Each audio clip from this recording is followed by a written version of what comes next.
Hello everyone, আজকে আমরা English grammar থেকে right form of verb practice করব। এই বিষয় থেকে চাকরির পরীক্ষাতে প্রশ্ন আসে। প্রথমে আমরা দেখব ফিজিক্স ইজ নাকি আর মাই ফেভারিট সাবজেক্ট। এখানে physics is my favourite subject. বিভিন্ন সাবজেক্ট যখন বোঝায় যেটা ফিজিক্স, ম্যাথামেটিক্স, ইকোনমিক্স, এটা দেখতে প্লুরালের মতো হলেও এখানে একক বিষয় হিসেবে বোঝায়, তাই এখানে ইজ সিঙ্গুলার ভার্ব হয়। পরেরটা 2 নম্বর, one of the boys has নাকি হ্যাভ লস্ট হিজ পেন। এখানে one of the boys has lost his pen, কারণ এখানে ওয়ান অফ এর পর নাউনটি সর্বদা প্লুরাল হলেও মূল সাবজেক্ট ওয়ান, তাই এখানে হ্যাজ বসবে। পরেরটা, স্লো অ্যান্ড স্টেডি উইন নাকি wins the race. Slow and steady wins the race, কারণ এখানে যখন দুটি নাউন অ্যান্ড দিয়ে যুক্ত হয়, যখন তার ভাব বা ধারণা প্রকাশ করে, তখন এখানে সিঙ্গুলার বসে, তাই এখানে উইন্স হবে। আমরা জানি সিঙ্গুলার যখন বসে তখন ভার্বের সাথে এস বা ইএস যোগ হয়।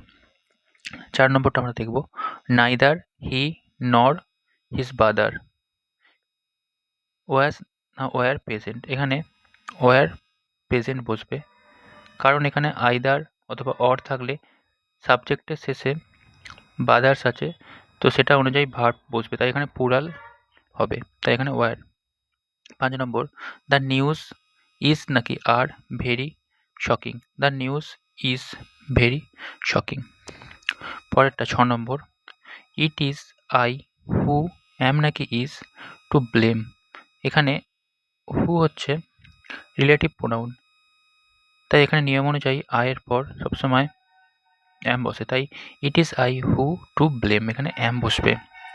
7 নম্বরটা আমরা দেখব, ইফ আই ওয়াজ না were a bird I would fly.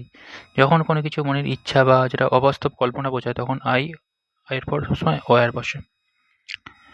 আমরা পরেরটা দেখব 8 নম্বরটা, $5,000 ইজ নাকি আর এ লার্জ সাম।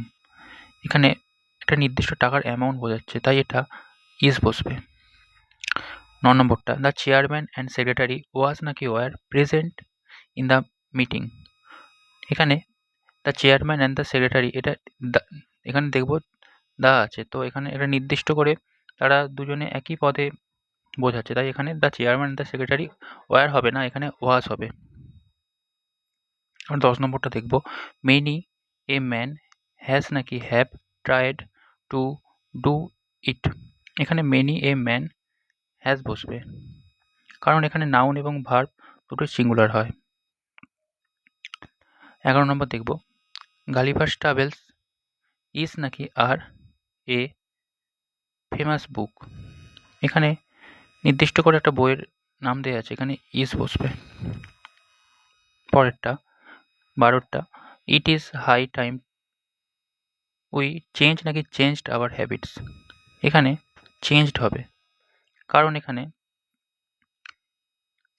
এই যে ভাবটি আছে এটা অতীতকালে বোঝাচ্ছে এখানে।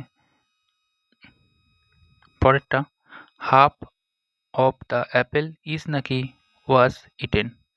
এখানে এটা half of the Apple was eaten. আমরা 14 নম্বর দেখব, not only the principal but also the teacher is নাকি আর অ্যাটেন্ডিং।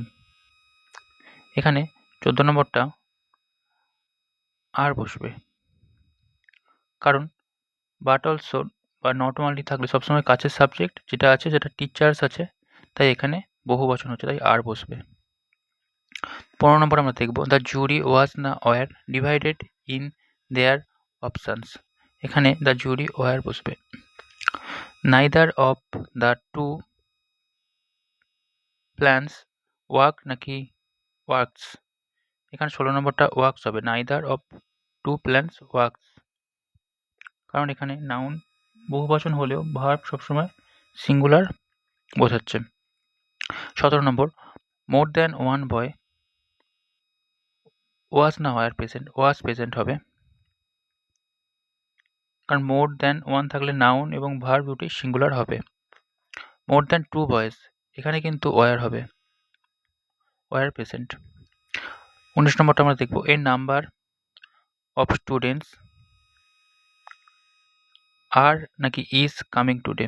এখানে এই number of students are coming today হবে, কারণ এখানে মোর দ্যান আছে, তাই এখানে প্লুরাল হয়ে যাবে।